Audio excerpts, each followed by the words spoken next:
My move to Pinewood Grove was motivated by a desire to escape the hustle and bustle of the big city. I longed for a quieter life, where I could focus on my work as a freelance writer. The small town nestled among pine-covered mountains seemed like the perfect refuge. In the first few weeks, I was charmed by the welcoming atmosphere. The locals greeted me with warm smiles and friendly waves as I walked down the main street. Sarah, the owner of the local grocery store, always had a kind word and helpful advice about the best seasonal products. Old Tom, sitting on his usual bench in front of the barber shop, shared fascinating stories about the town's founding.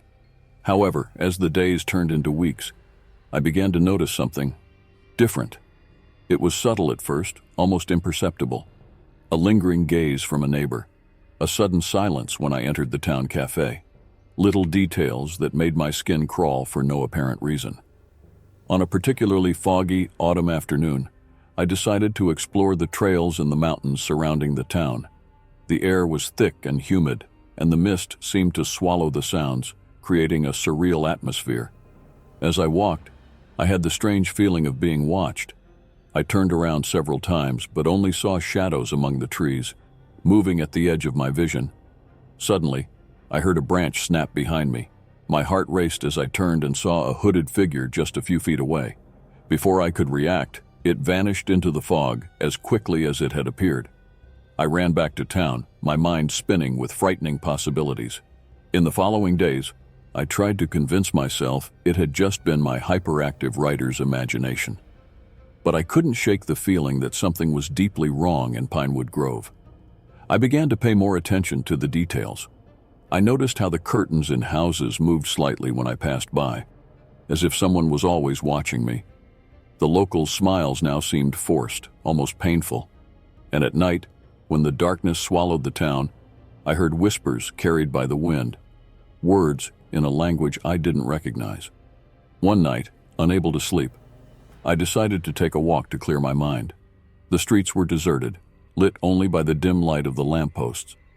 As I passed the town hall, I noticed a light on in the basement. Driven by curiosity, I quietly approached a low window. What I saw inside froze my blood. A group of locals, including Sarah and Tom, were gathered in a circle. They wore dark robes, and their faces were painted with strange symbols. In the center of the circle stood something that resembled a stone altar, and on it, I recoiled in horror, my foot bumping into a trash can. The noise echoed in the silent night like a gunshot. Inside the room, all heads turned in my direction. For a moment we were frozen, me outside, them inside, staring at each other through the glass. Then, as one, they began to move toward me. I ran like I had never run before, the sound of footsteps and guttural voices chasing me through the night. I made it home and locked the door, my heart threatening to burst from my chest. I spent the night wide awake, alternating between watching the windows and frantically trying to find a rational explanation for what I had seen. But deep down, I knew. Pinewood Grove held a terrible secret, and now I was in the midst of it. When the sun finally rose, I decided I needed to leave that town as quickly as possible. But as I was throwing clothes into a suitcase, I heard banging on the front door. I froze, fear paralyzing every fiber of my being. The banging on the door intensified, echoing through the house like a dark omen. My mind raced, searching for an escape. The back window. Silently, I grabbed my suitcase and sneaked into the kitchen, my heart pounding in my chest. As I opened the window, I heard the wood of the front door beginning to give. With one last look back, I jumped into the yard and ran toward the forest. The sound of altered voices and heavy footsteps followed me, feeding my desperation. The forest was dense, branches whipping against my face as I ran blindly. The morning fog clung to the ground, making it hard to see. I stumbled over roots and stones, but fear kept me from stopping. The sound of my pursuers faded, but I knew I couldn't let my guard down. After what felt like an eternity, I reached a clearing. In the center stood an ancient stone structure, a well. Breathless, I approached, hoping to find a place to hide. It was then that I noticed the strange inscriptions on the edge of the well, similar to the symbols I had seen at the nighttime gathering. A distant scream made me look back. Shadows moved between the trees. In a panic, I did the only thing that came to mind. I jumped into the well. The fall seemed to last forever. When I finally hit the bottom, I found no water, but a dark tunnel. The impact left me dazed, but fear compelled me to get up and move forward, using the dim light of my phone to guide the way. The tunnel wound through the earth's depths, the air growing denser and more foul with each step. The walls were covered in primitive paintings depicting grotesque scenes of sacrifice and worship of monstrous entities. My stomach churned, but I had no choice but to continue. After what felt like hours, the tunnel opened into a vast cavern. What I saw there made my blood run cold. In the center stood a cyclopean structure, a black stone temple that seemed to absorb the light. Surrounding it, hundreds of candles cast dancing shadows on the cave walls. And there they were, the residents of Pinewood Grove, all dressed in the same dark robes I had seen the night before. But now, their faces looked different, distorted, inhuman, as if something was trying to escape from within their skins. On the altar of the temple, I saw Sarah. Her eyes, once kind, now glowed with an ancient malevolence. She raised her hands and began to chant in a language that made my bones vibrate with dread. "The outsider has arrived," she screamed, her voice no longer human. "The final sacrifice to awaken our Lord from the depths." Hundreds of eyes turned to me. I tried to run, but my feet felt glued to the ground. It was then that I felt something moving beneath the surface of the cavern, something vast, something hungry. The ground began to crack, and black tendrils emerged from the fissures. The air grew thick with a putrid miasma that made my skin burn. The townspeople began to writhe and scream, their bodies transforming into something my mind refused to comprehend. Amid the chaos, I saw a chance to escape. I ran toward a fissure in the cave wall, dodging the tendrils that tried to grab me. The screams and roars behind me were deafening, mingling with the sound of rocks breaking and flesh tearing. The fissure led to another tunnel, narrower and steeper. I climbed, desperate, my nails bleeding as I clung to the rocks. The air grew cooler as I ascended, giving me hope that I was nearing the surface. Finally, I saw a point of light above. With one last effort, I dragged myself out, emerging onto a moss-covered rocky slope. The sun was setting, painting the sky blood red. I looked back and saw the mountain trembling. Gigantic cracks opened in the ground, swallowing whole trees. In the distance, I could see Pinewood Grove being devoured by the earth, the houses collapsing like sand castles. A deafening roar echoed through the valley, making the very air vibrate. On the horizon, something colossal began to emerge from the ruins of the town, something my mind refused to fully process. I ran. I ran like I had never run before. Through the forest, tripping and falling, but always getting back up. The sound of destruction followed me, along with screams that were not of this world. I don't know how long I ran. When I finally stopped, exhausted and injured, I was on a deserted road. I looked back and saw only darkness. Pinewood Grove had disappeared, swallowed by the night and by something much older and more terrible. A car passed by and I waved frantically. The driver, a man named Mike, stopped and looked at me with concern. "Are you okay, buddy? You look like you've seen a ghost." As I got into the car, I tried to explain what had happened. Mike looked at me as if I were crazy. "Pinewood Grove? Never heard of that town. Are you sure you didn't hit your head?" As we drove away, I looked back one last time. For a moment, I thought I saw something moving in the shadows, something vast and ancient, with eyes that glowed with a primordial hunger. Mike turned on the radio, and the news was talking about an unexplained earthquake that had struck the area. No mention of Pinewood Grove. It was as if the town had never existed. As the darkness swallowed the road behind us, I knew one thing. Whatever had awakened in that cave was now free. And someday, somewhere, it would find a new home, a new Pinewood Grove. And me? I would never sleep soundly again, knowing that in the shadows, in the dark corners of the world, something waits, something ancient, something hungry, something that might one day find you. Mike's car wound its way down the dark road, swallowing miles of asphalt as I struggled to maintain my sanity. My mind was still filled with the horrifying images of Pinewood Grove being consumed by the earth, of the townspeople transforming into something beyond human comprehension. "So, where are we going?" I asked, trying to keep my voice steady. Mike smiled, his eyes fixed on the road ahead. "I know a safe place not far from here. You can rest and regroup." Something in his voice unsettled me. Maybe it was the stress of the escape, but I felt a chill run down my spine. I watched Mike more closely.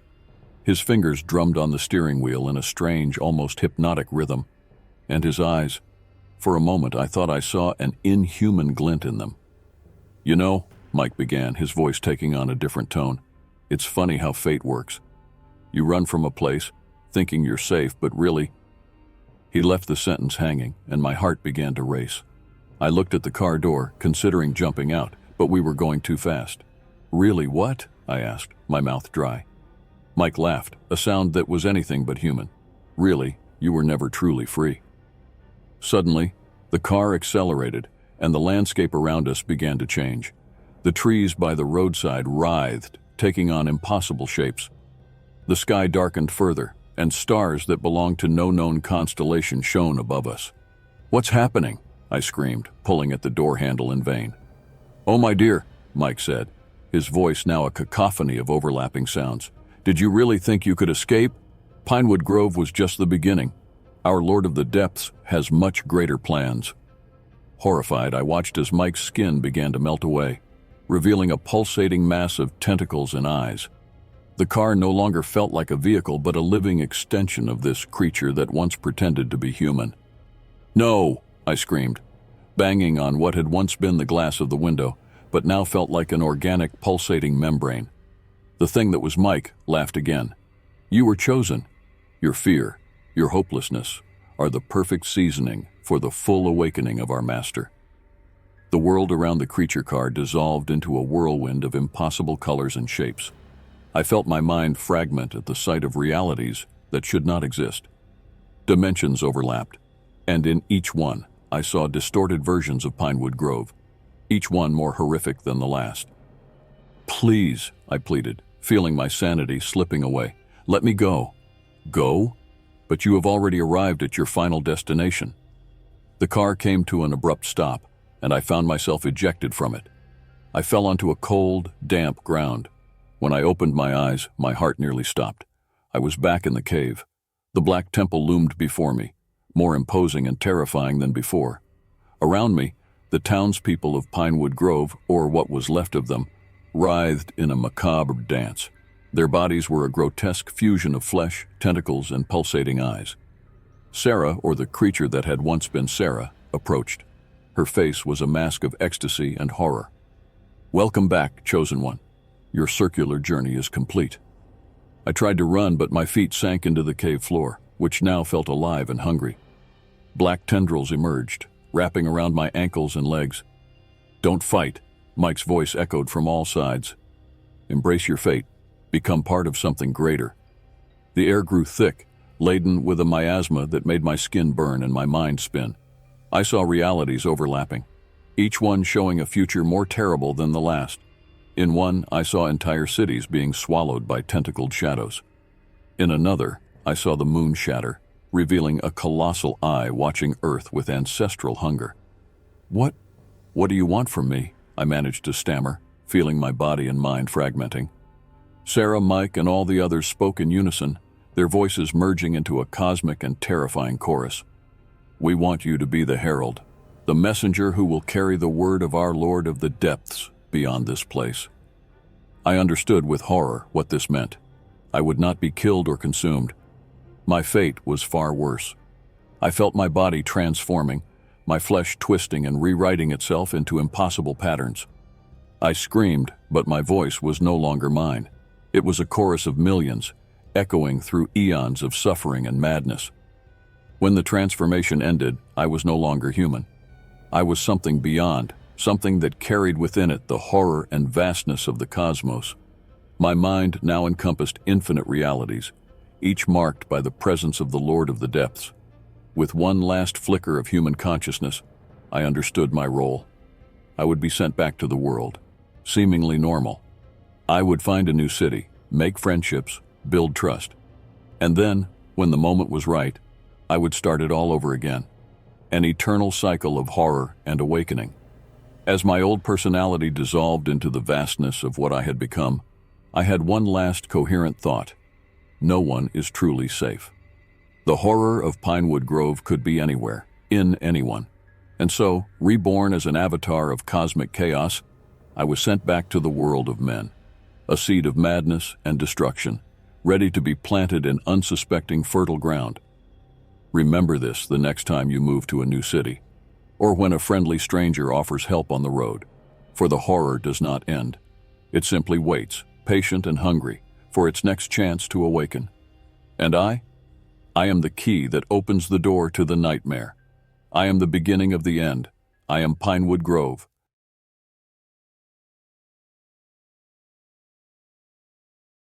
The rain fell relentlessly over Oakville when I arrived, soaking my suitcase and my dreams of a fresh start.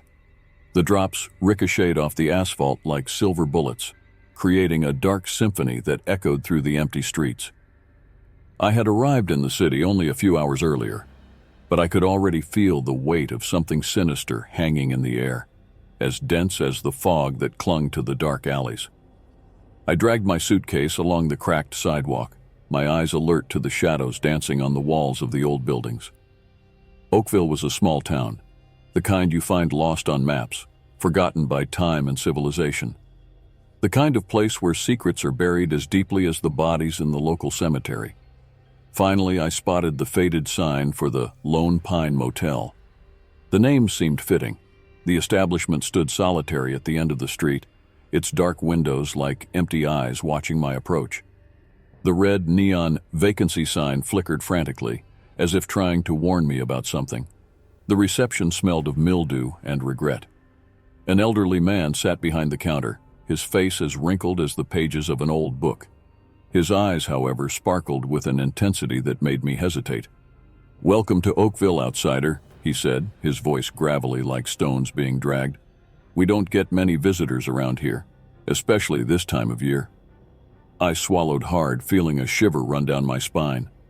"I just need a room for a few weeks," I replied, trying to keep my voice steady. "I'm here for work." The old man, his name tag read Frank, studied me for a moment before reaching for a rusty key. "Room 13, he said, a crooked smile forming on his thin lips.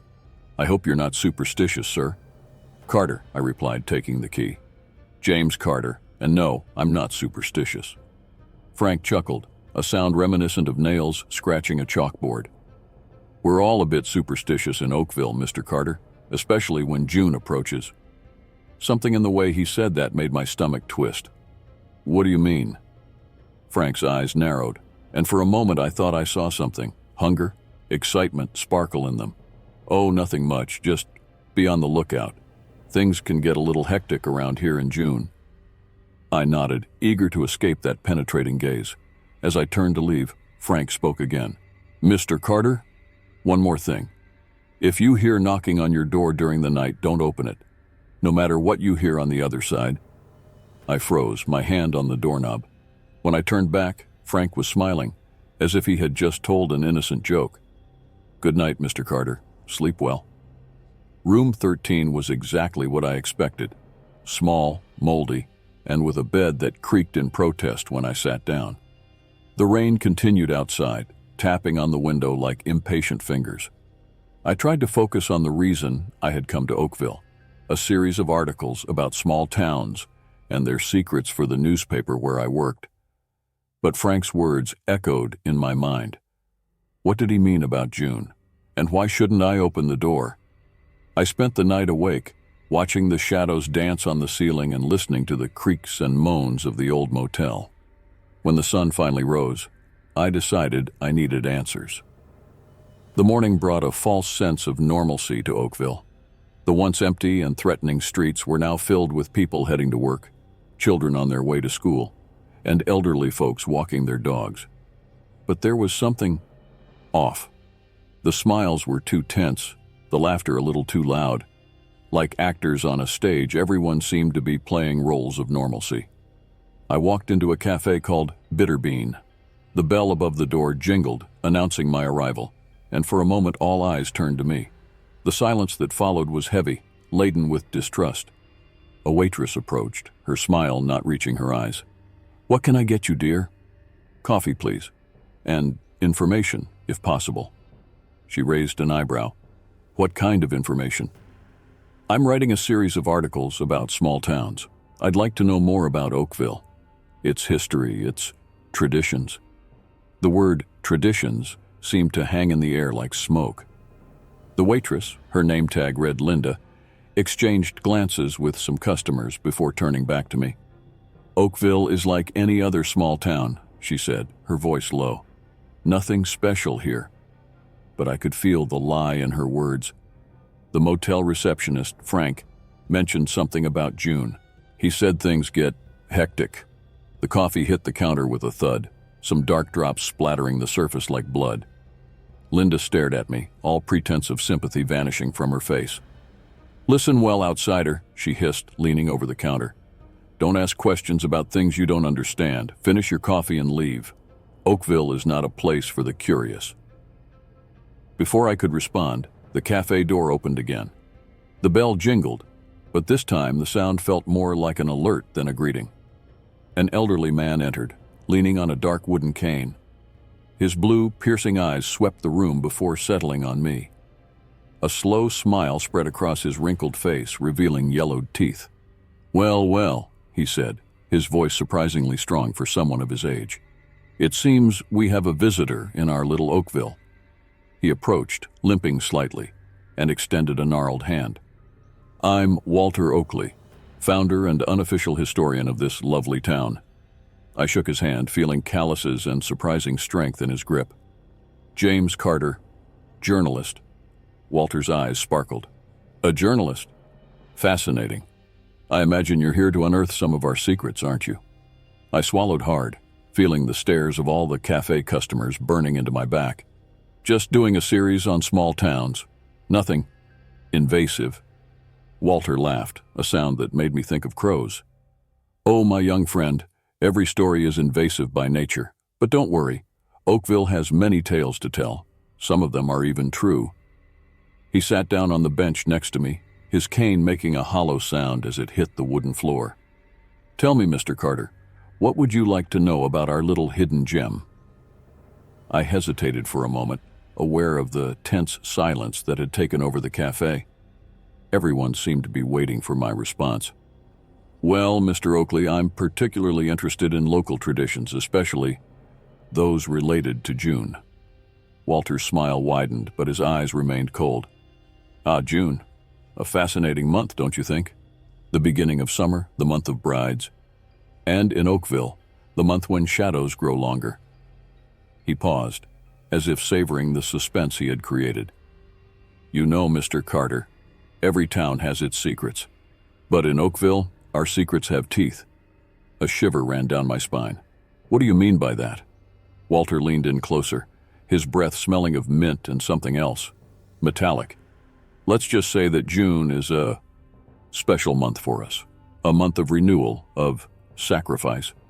My heart raced. "Sacrifice?" The old man laughed again. "Oh, don't worry, my young friend. It's just an expression. But if you're really interested in our June traditions, I suggest you take a look at our municipal archives. Specifically, the records from the last, let's say, 15 years. I nodded slowly, my mind spinning with possibilities. "Thank you, Mr. Oakley, I'll do that." As I stood to leave, Walter grabbed my wrist with surprising strength. "Just remember, Mr. Carter, some truths are better left buried, and in Oakville, we have many places to bury things." I left the cafe with trembling legs, feeling the weight of the stairs following me. Walter's words echoed in my mind, mingling with Frank's warning from the night before. As I walked towards the municipal archives, I couldn't help but notice how the shadows seemed darker, denser, as if the town itself were trying to hide something. And then in the morning silence, I heard it, a distant whisper, almost inaudible. A voice, or were there several, calling my name. "James, James Carter." I turned, searching for the source, but the street was empty, just the wind blowing through the trees and the distant echo of my own footsteps. I hurried towards the archives, determined to uncover the truth about Oakville and its sinister June secret. But a part of me, the part that still believed in monsters and things that hide in the darkness, whispered a warning. Some truths are better left buried, and in Oakville, the dead don't always remain silent. The Oakville Municipal Archive was a gray, drab building, so anonymous it seemed to want to blend in with the cloudy sky. Inside, the air was heavy with the smell of old paper and buried secrets. The archivist, a thin woman with eyes too large for her face, watched me with suspicion as I explained my research. "Records from the last 15 years? Are you sure?" I nodded, trying to ignore the tremor in her hands as she typed on the computer. "It's for an article about the town's history," I explained, the lie slipping out easily. She gave me a look that clearly said she didn't believe me. "Room 3, Shelf B. Don't touch anything besides what you asked for." Room 3 was a maze of dusty shelves and precariously stacked boxes. I found Shelf B and began to rummage through the files. That's when I noticed a disturbing pattern. In each year, always on June 14th, there was a record of an unexplained death. The descriptions were vague, but the similarities were undeniable. Bodies found in isolated locations, strange markings, inconclusive investigations. My heart raced as I realized the extent of what I was seeing. This wasn't just a morbid coincidence, it was a pattern, a ritual. So absorbed was I in my discovery that I didn't hear the footsteps approaching.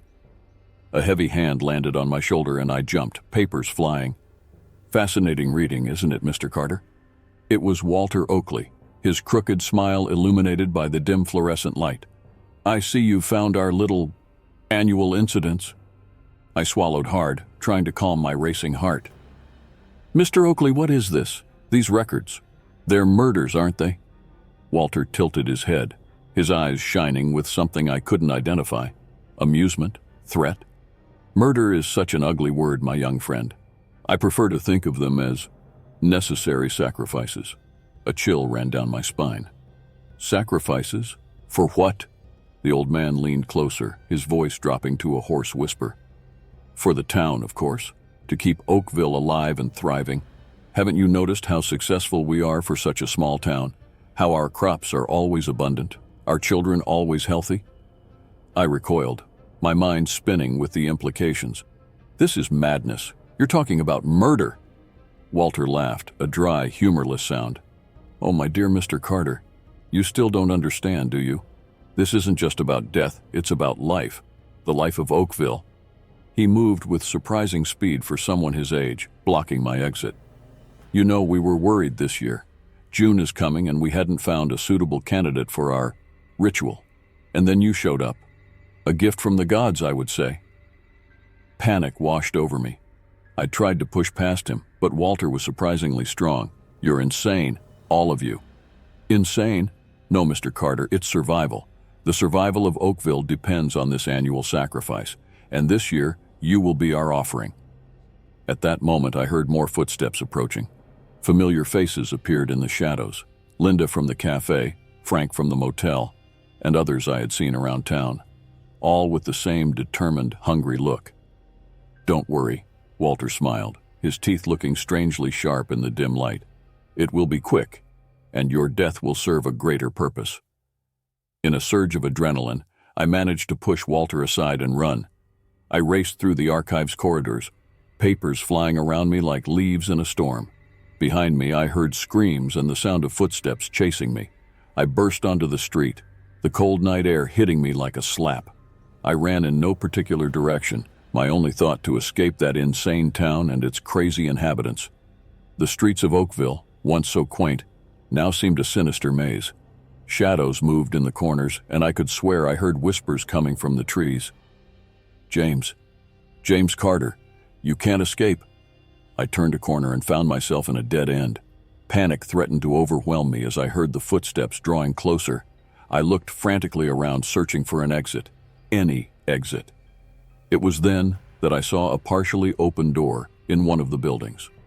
Without thinking twice, I launched myself inside, closing the door silently behind me. The interior was dark and dusty. It seemed like some kind of abandoned warehouse. Stacked boxes created a labyrinth of shadows, and the smell of mold and something else, something metallic and sweet, permeated the air. I crouched behind some boxes, trying to control my ragged breathing. Outside, I heard voices approaching. "He can't have gone far. Search everywhere. We can't let him escape. The ritual needs to happen. Oakville needs its sacrifice." The voices faded away, and I let out a sigh of relief. But my relief was short-lived. As my eyes adjusted to the darkness, I realized where I was. The walls were covered with photographs, smiling faces, frozen in time, and under each photo, a date, all June 14th from different years. With horror, I understood that I was looking at the previous victims of Oakville's macabre ritual. My gaze fell on a nearby box. Inside, personal belongings, wallets, watches, rings, reminders of the lives that Oakville had stolen in the name of its wicked prosperity. A noise made me freeze. Slow, deliberate footsteps approaching.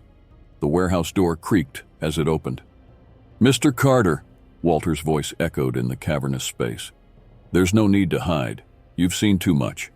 But don't worry, your death will have meaning. You will join a noble lineage of sacrifices that have kept our town alive and prosperous." I held my breath, my heart pounding so loudly that I feared it might betray me. The footsteps drew closer, slow and methodical. "You know, Mr. Carter, every town has its secrets, but Oakville is special. We were founded on blood and sacrifice. It is our heritage, our curse, and our salvation." I heard the sound of something being dragged across the floor, metal against concrete. The first sacrifice was made by the city's very founder. He offered his own daughter to ensure Oakville's prosperity. And ever since, each year, we carefully choose our offering. The footsteps stopped. Too close. "It is an honor, you know, to be chosen. Your death will nourish the land, keep the harvests abundant, the children healthy, the businesses prosperous. A small price to pay for the happiness of so many, wouldn't you agree?" Sweat trickled down my face, my muscles tense, ready to run or fight. But where could I go? The whole town seemed to be against me. "Oh, Mr. Carter, I can feel your fear. It's understandable. But do not fight it. Embrace your destiny. Become part of something greater than yourself." A sudden movement. The stack of boxes behind which I was hiding toppled over. And there was Walter, his eyes shining with a mad light, a crooked smile on his wrinkled face. In his hand, an ancient knife, the blade stained with what I knew to be the blood of previous victims. "Welcome to the heart of Oakville, Mr. Carter. Welcome to your destiny." I threw myself to the side, desperate to escape. But Walter, despite his age, was surprisingly agile. His hand grabbed my arm, the knife descending in a silver arc. I screamed, more out of surprise than pain, as the blade cut into my arm. Blood flowed, hot and red, dripping onto the dusty floor of the warehouse. "Look!" Walter exclaimed, almost ecstatic. "The land of Oakville is already yearning for your sacrifice." And to my horror, I saw the impossible happen. Where my blood touched the ground, small green shoots began to sprout, growing at an unnatural speed. "The blood nourishes the land," Walter sang, his voice taking on a ritualistic tone. "Death brings life. The sacrifice renews." Other townsfolk began to enter the warehouse, their faces a mixture of reverence and hunger. They formed a circle around us, their voices joining in a low, hypnotic chant. I struggled against Walter's grip, my mind screaming in denial at the impossible thing I was witnessing. The plants continued to grow where my blood fell, strange, bright flowers blooming in seconds. "Do not fight, Mr. Carter," Walter whispered, his face close to mine. "Embrace your destiny. Become part of the legend of Oakville." The knife rose again, the blade capturing the dim light on its sharp edge. The chanting grew louder, the voices of the townsfolk merging into a desperate cacophony. And then, just when I thought all was lost, something unexpected happened. A different voice rose above the others, a voice I recognized. "Stop!" The shout echoed through the warehouse, silencing the chants and freezing everyone in place. Even Walter seemed surprised, the knife hesitating in his hand. Through the crowd, a figure emerged. My heart almost stopped when I recognized the face. It was Frank, the motel receptionist. The silence that followed Frank's shout was deafening. all eyes turned to him, a mix of shock and confusion etched on the faces of the Oakville residents. Frank stepped forward slowly, his footsteps echoing in the warehouse. Something in his posture had changed. He was no longer the old, hunched receptionist I had known at the motel. Now, he moved with an authority that even made Walter take a step back. "This ends now," Frank said, his voice laden with a strength I didn't recognize. Walter was the first to regain his voice. "Frank, you don't understand. The sacrifice needs to be made. The town will survive," Frank interrupted him, his eyes shining with an almost supernatural intensity. "As it always has." I watched, dazed and confused, as Frank approached. The circle of townsfolk opened up for him, as if responding to an invisible force. "Mr. Carter," Frank addressed me, his voice soft yet firm, "I deeply regret all of this. It wasn't supposed to be this way." Who are you really?" I managed to ask, my voice trembling. A sad smile formed on Frank's lips. "I think it's time to tell the truth, isn't it?" He turned to face the crowd, his posture tall and imposing. "My real name is not Frank. I am Jonathan Oakley, the original founder of Oakville." A murmur of shock rippled through the crowd. Walter stepped forward, disbelief etched on his face. "Impossible. The founder lived over 150 years ago." Jonathan, not Frank, nodded gravely. "Yes, I lived, and I continue to live. This is the true secret of Oakville, the secret you have distorted over generations." He moved through the circle, his eyes meeting those of each townsfolk. "I founded this town with the hope of creating a refuge, a place where people could live in harmony with the land. The original ritual was not about death, but about renewal." Your gaze fell upon me, and I felt a shiver run down my spine. Every year, on the summer solstice, the leader of the city offered his own blood to the land, a voluntary sacrifice, a promise of care and protection. Walter shook his head violently. "No, the sacrifice has always been about death, life for the life of the city." Jonathan turned to him, his eyes filled with sadness and disappointment. "That is the lie you have told yourselves for generations. The truth has been lost, distorted by fear and greed." He rolled up his sleeve, revealing an old scar on his wrist.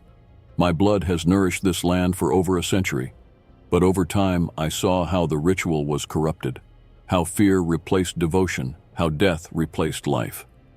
A heavy silence fell over the warehouse. I could feel the confusion and fear emanating from the townspeople. Everything they believed in was being challenged. Jonathan approached me, extending his hand. "Mr. Carter, you do not need to die. The true ritual was never about death." Hesitant, I took his hand. The moment our skins touched, I felt a surge of energy course through my body.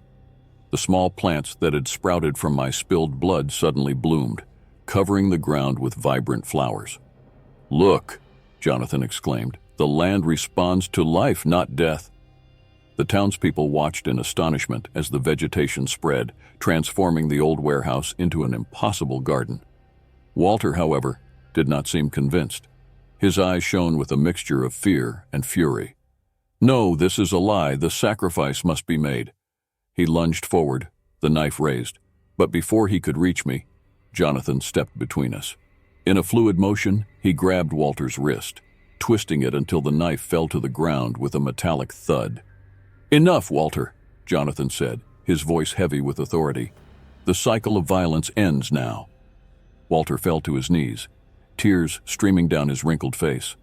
But the city? How will we survive?" Jonathan looked around at the frightened and confused faces of the townspeople. "Oakville will survive as it always should have, through community, mutual care, and respect for the land." He turned to me, his penetrating gaze studying me. "Mr. Carter, you came to Oakville seeking a story. But you found much more than that, didn't you?" I nodded, still trying to process everything that had happened. I don't understand how you..." Jonathan smiled, a smile that carried the weight of centuries. "The magic that sustains Oakville is ancient and powerful. It has kept me alive all these years, allowing me to watch over the city I founded. But now, I realize it is time to pass the baton." He extended his hand again, and this time, I saw a small seed in his palm. "This is the true essence of Oakville, a promise of life, not death." Are you willing to accept it? I looked at the seed, then at the faces of the townspeople around me. I saw fear, confusion, but also hope. A hope for change, for redemption. With a deep sigh, I extended my hand and took the seed. The moment I touched it, I felt a wave of energy course through my body. Images flashing before my eyes. The history of Oakville, its secrets, its joys and sorrows. With great power comes great responsibility, Mr. Carter, Jonathan said softly. You are now the guardian of Oakville. Your task is to guide this city back to the path of light, away from the shadows that have consumed it for so long. I looked at him, feeling the weight of that responsibility. But why me? Jonathan smiled, and for a moment, I saw the weariness of centuries in his eyes. Because you came here seeking the truth. And the truth, Mr. Carter, has the power to transform. He turned to the townspeople, his voice rising. People of Oakville, the time of shadows is over. It is time to embrace the light once more. Follow James Carter. He will guide you to a new dawn. And then, before our astonished eyes, Jonathan began to fade away. His body glowed with a soft light, dissolving into thousands of tiny lights that danced in the air before merging with the earth. I stood there, holding the seed, feeling the power and responsibility that now coursed through my veins. The townspeople of Oakville looked at me, waiting for guidance. Walter, still on his knees, looked up at me. What do we do now? I looked at the seed in my hand, then at the faces around me. Now, I said, my voice firmer than I expected, we start over, together. As I walked out of the warehouse, the townspeople following me hesitantly, I saw the sky brightening on the horizon. August 27th had arrived, marking not the end, but a new beginning for Oakville. But as the city awakened to this new reality, I couldn't shake the shiver running down my spine. For now, I carried Oakville's darkest secret, the weight of immortality and the knowledge that one day I, too, would have to choose a successor to carry this burden. And so, as the sun rose over Oakville, I wondered, how many August 27th clouds would I see? And how long would it be before darkness tried to claim the city again? Only time would tell.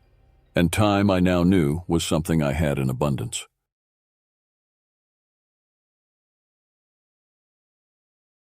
The air was heavy with the scent of pine when I arrived in Schwarzwald, a small town nestled deep within Germany's Black Forest. The century-old trees stood like silent sentinels, their elongated shadows creating a shroud of darkness even during the day. I was an American exchange student, eager to immerse myself in the local culture and perfect my German. Little did I know that within a few days, I would witness events that would haunt me for the rest of my life. My host, Frau Müller, was an elderly woman with piercing blue eyes and a smile that never seemed to reach them. She welcomed me into her old home, an imposing structure of dark wood that creaked and groaned as if it were alive. "Welcome to Schwarzwald, Olivia," she said, her voice rough like gravel. "I hope you enjoy our little town. But remember, dear, some doors are better left closed."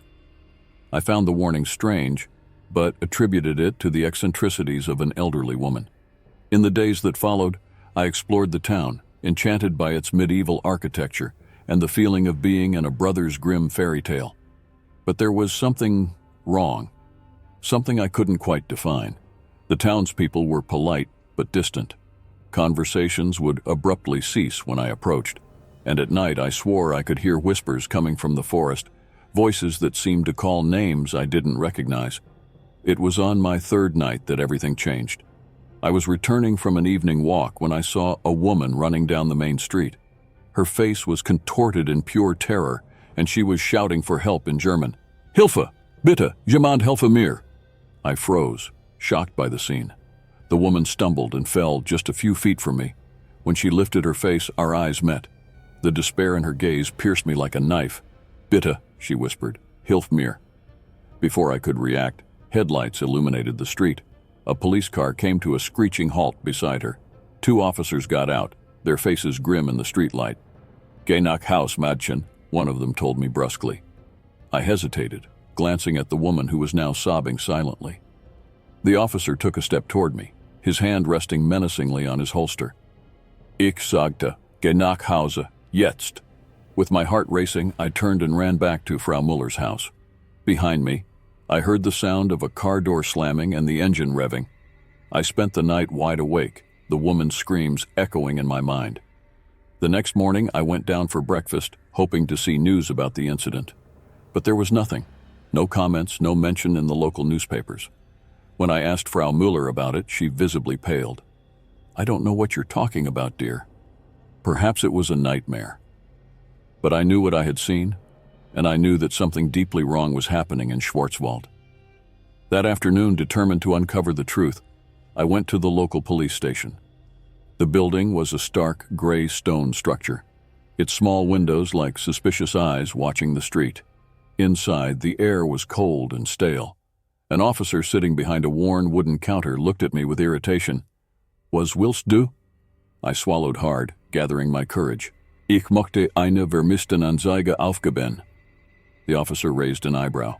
Where weird Vermisst? Eine Frau, I replied. Ich sah sie letzte Nacht. Sie brauchte Hilfe. The officer's face closed off instantly. He stood up, his chair creaking in the oppressive silence of the station. Warte here, he said brusquely before disappearing through a side door. Minutes passed, each second weighing like lead. Finally, the door opened again. But it wasn't the officer who had left. A tall, imposing man emerged, his immaculate uniform indicating a higher rank. His cold eyes studied me for a moment before he spoke. Fräulein, he said, his voice smooth but laced with veiled threat. Ich glaube, wir müssen uns unterhalten. He gestured to a room at the back of the station. My instincts screamed for me to run, but my legs felt like concrete. Slowly, as if in a nightmare, I followed the officer into the room, the door closing behind us with a definitive thud. And it was there, in that cold, impersonal room, that I began to understand the true horror lurking in the shadows of Schwarzwald. The room was small and austere, dominated by a metal table and two uncomfortable chairs. The officer, whose name I learned was Hauptkommissar Klaus Weber, sat across from me, his cold eyes studying me like a predator assessing its prey. Fräulein, he began, his smooth voice contrasting with the hardness of his gaze. You need to understand that Schwarzwald is a special town. We have our own ways of dealing with things. I swallowed hard, struggling against the fear threatening to paralyze me. But the woman, she needed help. You took her. Weber smiled, a gesture that didn't reach his eyes. Sometimes, Fräulein, what we see is not always real. The shadows of the Black Forest can play tricks on our minds. He leaned forward, his breath smelling of coffee and something else, metallic. It's best if you forget what you think you saw, for your own good. The threat in his words was clear, but something inside me refused to yield. And what if I don't forget? What if I tell someone? Weber's smile widened, revealing teeth that were too white. Who would believe you, a foreigner, against the word of the local police? Besides, he paused, letting the silence weigh between us. Accidents happen frequently in the forest. It would be a shame if something happened to you during a nighttime walk. My blood ran cold. The threat was explicit now. Weber leaned back, satisfied with the effect of his words. Go home, Fräulein. Forget what you saw. Enjoy your stay in Schwarzwald. And remember, some doors are better left closed. I left the station with trembling legs, my mind spinning. Weber's words echoed those of Frau Muller. What was happening in this town? In the days that followed, I tried to maintain an appearance of normalcy. I attended my German classes, explored the town, smiled at the locals. But inside, I was in constant conflict. Every shadow seemed to hide a secret. Every glance from the townspeople carried a silent warning. 1 week after the incident, I received an anonymous note in my room. The handwriting was shaky, as if written in haste. If you want the truth, go to the witch's clearing at midnight. Come alone. My instinct screamed that it was a trap. But the need for answers outweighed the fear. That night, under a starless sky, I ventured into the Black Forest. The clearing was a circular space, surrounded by ancient trees whose branches intertwined like skeletal fingers. In the center, a hooded figure awaited me. You came, the voice was feminine, trembling with fear and relief. The figure lowered her hood, revealing the face of the woman I had seen that fateful night. "My name is Elsa," she said, looking nervously around, "and you are in great danger." In the following minutes, Elsa unraveled a web of horror that made my stomach churn. Schwarzwald, she explained, was not just a town. It was a portal. "Every generation," Elsa whispered, "the forest demands a sacrifice, a life to keep the portal closed, to prevent things from crossing over." "What things?" I asked, my voice faltering. Elsa's gaze drifted into the darkness of the forest. "Things beyond human comprehension, nightmare creatures that long for our reality." She continued, revealing that the police, led by Weber, were responsible for choosing and delivering the sacrifice. The entire town was involved in the conspiracy, keeping the secret for generations. "This year," Elsa said, tears streaming down her face, "I was the chosen one, but I managed to escape, and now—" She swallowed hard. "Now they need a substitute." The realization hit me like a punch. Me. They will use me. Elsa nodded sadly. "You are perfect. A stranger, no family nearby. No one would question your disappearance." My mind spun with the horror of the situation. I wanted to scream, to run, but my feet felt rooted to the ground of the clearing. Suddenly, a branch snapped in the darkness. Elsa froze, pure terror etched on her face. "They found us," she whispered. "Run!" But it was too late. Flashlights cut through the darkness, deep voices echoing among the trees. Weber emerged from the forest, a cruel smile on his face. Fräulein," he said, his voice laden with false disappointment. "I warned you not to open certain doors." Police surrounded us, their weapons pointed at us. Elsa grabbed my hand, her eyes pleading for forgiveness. "I'm sorry," she whispered. "I'm so sorry." Weber gestured, and the officers advanced. I tried to fight, to scream, but a strong hand covered my mouth. I felt a sharp sting in my neck, and the world began to fade. The last thing I saw before losing consciousness was Weber's face, his eyes shining with an inhuman light. "Welcome to the true Schwarzwald, Fräulein. Your sacrifice will be remembered." And then, darkness swallowed me. When I regained consciousness, the world around me was a blur of shadows and whispers. My head throbbed, and my body felt as heavy as lead. Slowly my vision cleared, and the horror of my situation was revealed. I was in a cave, tied to some kind of stone altar. Around me, hooded figures formed a circle, their low chants echoing off the damp walls. The flickering light of torches cast dancing shadows, distorting the faces of those present into grotesque masks. Weber was there, his uniform replaced by black ritual robes. His eyes, once cold, now burned with a feverish light.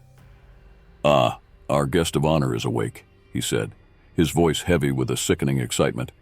"Just in time for the big moment." I tried to speak, but my voice came out as a muffled groan.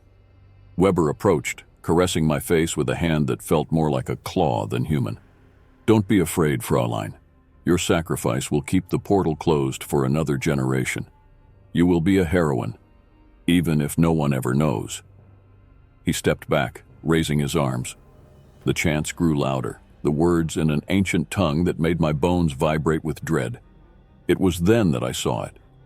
Behind the altar in the cave wall, there was a fissure, a darkness deeper than emptiness, pulsating with a life of its own. And from that darkness, something was moving. Shadowy tentacles stretched from the fissure, probing the air as if sniffing. The smell of decay and something alien filled the cave, making my stomach churn. "The portal opens," Weber shouted, ecstasy in his voice. "The great old one longs for its sacrifice." The hooded figures stirred, their chants reaching a frenzied crescendo. I saw familiar faces among them, the baker, the German teacher, even Frau Müller, all part of this ancient cult. The tentacles drew closer, leaving a trail of black ichor on the cave floor. I fought against my bindings, panic giving me a strength I didn't know I possessed. Suddenly, a scream pierced the air. Elsa, whom I thought had been captured, burst from the shadows, wielding a torch. She hurled it at the robes of one of the cultists, who erupted in flames. Chaos erupted.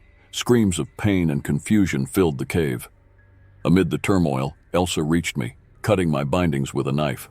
"Run!" she shouted, pulling me away from the altar. But our escape was interrupted by Weber, his eyes now completely black, his mouth wide open in an inhuman roar. "You can't escape!" he bellowed, his voice a cacophony of impossible sounds. "The sacrifice must be made!" He lunged forward, his limbs twisting and elongating in impossible ways. Behind him, the tentacles of the portal writhed frantically, as if sensing the proximity of their prey. Elsa placed herself between me and Weber, the knife raised. "Go!" she shouted. "I will hold him off." I hesitated for a second, but Elsa's determined look urged me to run. I dashed across the cave, dodging panicked cultists and spreading flames. Behind me, I heard Elsa's agonized scream, followed by Weber's triumphant roar, but I didn't look back. I couldn't. I emerged from the cave into the night of the Black Forest. I ran like I had never run before, branches whipping my face, roots threatening to trip me with every step. The sounds of the cave pursued me, screams, roars, and something else. Something vast and ancient moving. I don't know how long I ran. When I finally stopped, exhausted and bloodied, I was on a deserted road. In the distance, I saw the lights of a town that wasn't Schwarzwald. A car passed, and I waved frantically. The driver, a middle-aged man, stopped, looking at me with concern. "Mein Gott, was ist passiert?"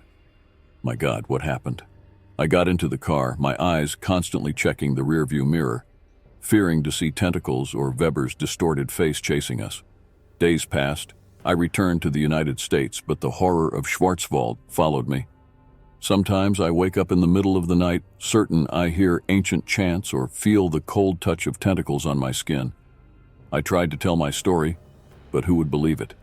A German town hiding a portal to cosmic horrors, a police cult conducting human sacrifices? I am dismissed as crazy or a liar, but I know the truth.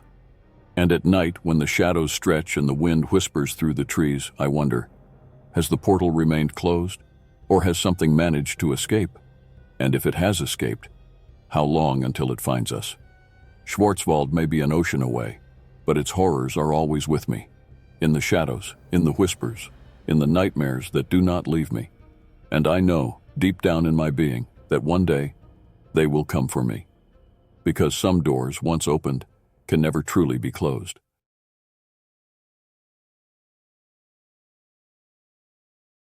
The creaking of the moving truck echoed down the silent street as Alex observed his new home. Ravenswood was a small town nestled between tree-covered hills that seemed to lean over the houses as if they wanted to swallow them whole. The sky was gray, threatening rain, a perfect reflection of Alex's mood. "It's going to be great, you'll see," his mom said, forcing a smile that didn't reach her tired eyes. Alex merely nodded, knowing she was just as unhappy as he was about the move.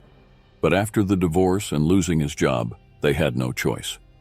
The first days at Ravenswood High were a blur of unfamiliar faces and labyrinthine hallways. Alex felt like a ghost, wandering invisibly among groups of teenagers who seemed to have known each other forever. The laughter and lively conversations around him only accentuated his loneliness. It was in the third week that everything changed. Alex was sitting alone in the cafeteria when a tray slammed down on the table in front of him. He looked up and met the bright smile of a red-haired girl. "You're the new kid, right? I'm Lily," she said, extending her hand. Before Alex could respond, 3 more teenagers joined the table. "This is Jake," Lily pointed to a tall boy in a leather jacket. "And Zoe," a girl with glasses and blue hair waved. "And Ethan," the last boy, athletic-looking, gave a crooked smile. "So, Alex," Jake leaned over the table, his eyes shining with an interest that made Alex feel both flattered and uncomfortable. "What brings you to the hellhole that is Ravenswood?" The next few hours passed in a whirlwind of conversation and laughter. For the first time since the move, Alex felt normal, part of something. When the bell rang, signaling the end of lunch, Lily placed her hand on his shoulder. "Hey, we're thinking about going to the old bridge tonight. Want to come?"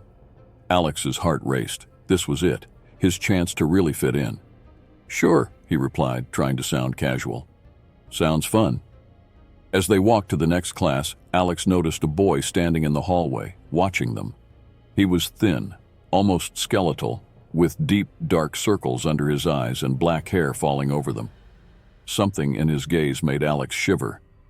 "Who's that?" he asked Lily. She looked in the indicated direction and grimaced. "Oh, that's just Eddie, the school weirdo. Ignore him." But Alex couldn't ignore him. Throughout the afternoon, he felt Eddie's gaze on him, as if the strange boy was trying to tell him something.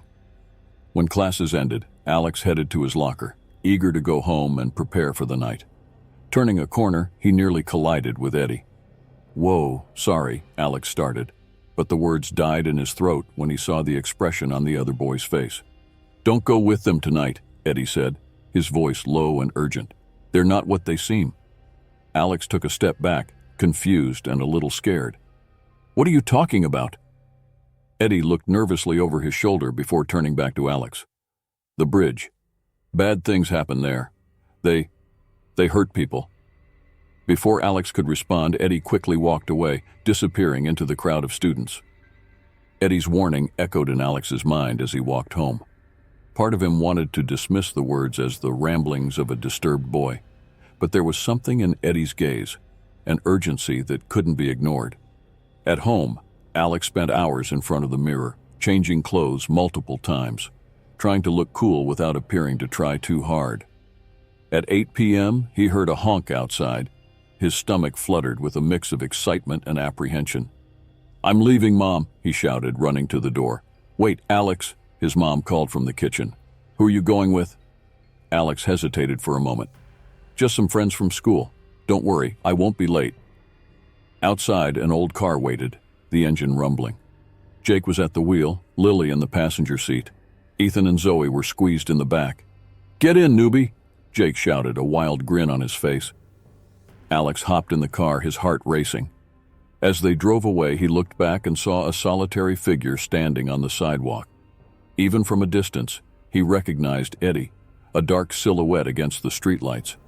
The car sped through the town, laughter and loud music drowning out the last remnants of doubt in Alex's mind. They were just normal teenagers going out to have fun, right? Eddie's words were just paranoia. But as the city lights faded behind them, and the shadows of the forest swallowed the road, Alex couldn't shake the chill that ran down his spine. Where exactly were they going, and what would happen when they got there?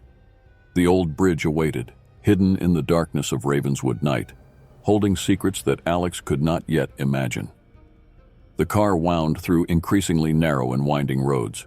The trees closed in around them, their twisted branches resembling skeletal fingers scratching at the night sky.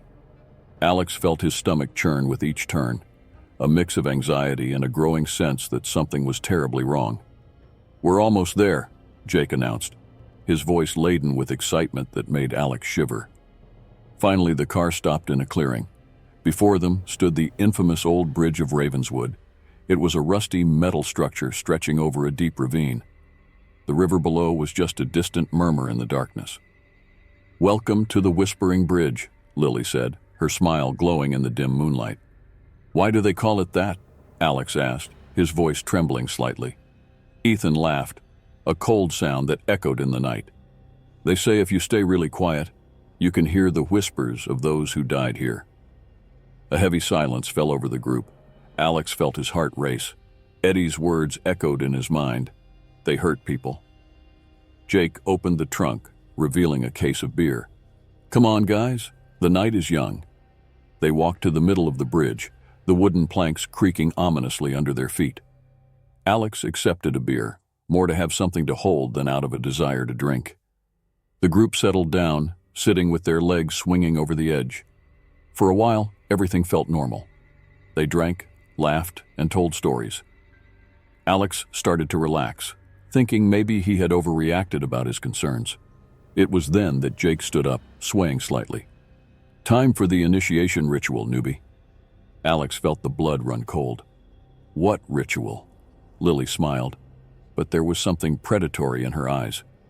"Every new member of the group needs to prove their courage." Zoe and Ethan stepped closer, forming a semicircle around Alex. There was something in their postures, the way they moved, that reminded him of wolves surrounding their prey. "It's simple," Jake explained, his voice dangerously smooth. All you have to do is stand at the edge of the bridge, count to 10. If you hear a whisper, you're in." Alex stood up slowly, his legs trembling. "What if I don't want to?" Jake's smile vanished. "Then maybe you're not worthy to be with us." The pressure from the group was palpable. Alex took a hesitant step toward the edge, the cold metal beneath his feet. The wind howled through the bridge's beams, a sound that resembled distant screams. "Go on," Lily whispered in his ear. "Don't be afraid." Alex closed his eyes, trying to calm his breathing. He began to count. 1, 2, 3. The wind picked up, tousling his hair. 4, 5, 6. He could feel the others moving behind him, closing in. 7, 8. A whisper, so low he could barely hear it. But it was there. "Run." Alex's eyes snapped open. It wasn't the wind. It was a voice he recognized. Eddie. 9. Jake's voice came from very close now. Alex turned quickly, only to see Jake with his arms extended, ready to push him. At the last second, Alex dodged, causing Jake to lose his balance. Everything seemed to happen in slow motion. Jake staggered, his eyes wide with surprise and fear. He tried to grab onto something, anything, but his hands found only air. With a scream that froze Alex's blood, Jake fell from the bridge. The sound of the body hitting the water below echoed into the night, followed by a deafening silence. Lily was the first to react. "What did you do?" she screamed, her face contorted in a mask of rage and fear. Alex stepped back, shocked. I didn't. He was going to push me." Ethan stepped forward, his fists clenched. "You killed him. You killed Jake." Panic overtook Alex. He turned and ran, his feet pounding on the rotting wood of the bridge. Behind him, he could hear the others screaming, chasing him. He ran through the forest, branches whipping at his face, roots threatening to trip him with every step. His lungs burned, but fear propelled him forward. Finally, Alex emerged onto the main road. Headlights sliced through the darkness, and he waved frantically. A car stopped, and he nearly cried with relief at the concerned face of a middle-aged woman. "My God, kid, what happened to you?" Alex opened his mouth to respond, but the words wouldn't come. How could he explain what had just happened? "Please," he finally managed to say, "take me to the police station." As the car pulled away, Alex looked back. For a moment he thought he saw a solitary figure at the edge of the road. Eddie? But when he blinked, the figure was gone. What exactly had happened on that bridge? And what would happen now? Alex trembled, knowing that his life in Ravenswood would never be the same. The nightmare was just beginning. The lights of the Ravenswood police station flickered, casting dancing shadows on the walls. Alex sat in a hard chair, wrapped in a blanket, as Detective Johnson stared at him from across the table. "So tell me again," Johnson said, his voice weary. "What exactly happened on that bridge?" Alex swallowed hard, his throat dry. "I already told you. It was an accident. Jake. He was going to push me, but I dodged and he fell." Johnson sighed, rubbing his eyes. "Do you know how many times I've heard stories like this, kid? Always an accident. Always on that damn whispering bridge." A chill ran down Alex's spine. "What do you mean?" The detective studied him for a long moment before speaking. "In the last 50 years, we've had 17 deaths on that bridge, all accidents, all involving teenagers." Alex felt his blood run cold. But that can't be a coincidence." "No, it can't," Johnson agreed. "But every time we investigate, the evidence disappears. Witnesses change their stories. It's as if the town itself is conspiring to keep something hidden." Before Alex could respond, the door opened. Lily, Ethan, and Zoe entered, accompanied by their parents. Their eyes met Alex's, and the hatred he saw in them made him recoil. "Detective," Lily's father, a tall man in a fancy suit, spoke, "I hope you're not interrogating these kids without a lawyer present." Johnson frowned. "Mayor Richards, I'm just gathering statements about a tragic accident." Alex watched, stunned, as the others gave their versions of the story. All perfectly aligned. All claiming that Jake had tripped on his own, that Alex had nothing to do with his fall. "See?" The mayor smiled, but the smile didn't reach his eyes. "Just a terrible accident. I'm sure we can put this matter to rest here." Johnson seemed to want to protest, but something in the mayor's gaze made him hesitate. All right, you can go, but don't leave town." As everyone began to exit, Alex stood to follow them, but Johnson's hand on his shoulder stopped him. "Be careful, kid," the detective whispered. "There's something rotten in this town, and you just fell right into the middle of it." Alex left the police station, his head spinning. Across the street, he saw Eddie watching him from the shadows. Without thinking, he ran toward him. "What's going on?" Alex demanded, grabbing Eddie's shirt. "What do you know?" Eddie looked around nervously before speaking. "Not here. Meet me at the cemetery at midnight. I'll show you the truth." Before Alex could question him further, Eddie disappeared into the shadows. The hours dragged on. At midnight, Alex sneaked out of the house, his heart pounding in his chest. The Ravenswood Cemetery was an old place, with worn gravestones and angel statues that seemed to watch every move. Eddie was waiting near an ivy-covered mausoleum. Without saying a word, he led Alex through the tombstones until they reached an older section of the cemetery. "Look," Eddie pointed to a series of gravestones. Alex leaned in to read the inscriptions, and his blood ran cold. Each gravestone marked the death of a teenager, each date coinciding with the accidents that Detective Johnson had mentioned. "What is this?" Alex whispered, horrified. Eddie took a deep breath. "Ravenswood has a dark secret. The town, it feeds. Every few years it demands a sacrifice. Young blood to maintain its prosperity." Alex shook his head, incredulous. "This is crazy. Are you telling me the town is alive?" "Not alive like we are," Eddie explained, his voice trembling. "But there's a force here, something ancient and hungry. And the founding families, like the Richards, have served this force for generations." Suddenly, the sound of breaking branches alerted them. Lantern lights cut through the darkness.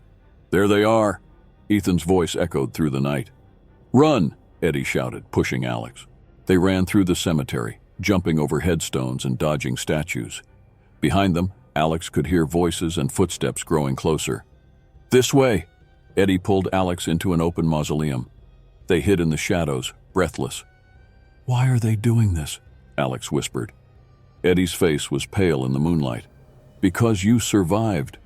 The sacrifice hasn't been completed. The town, it will demand another." A scream of pain sliced through the air. Alex turned to see Eddie being dragged out of the mausoleum by invisible hands.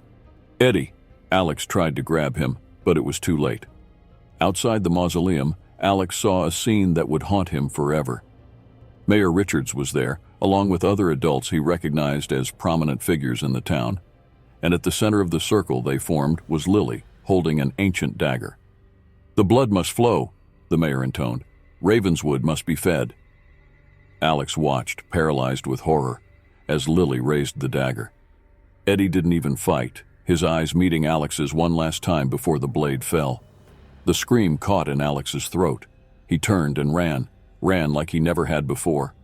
Through the cemetery, through the empty streets, beyond the limits of the town. Days later, in a distant city, Alex still trembled at the memory of the events in Ravenswood. He knew he could never go back.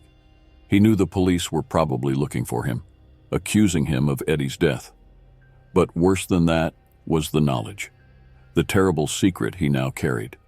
The awareness that there were places in the world where evil was not just an abstract idea, but a tangible, hungry force always lurking.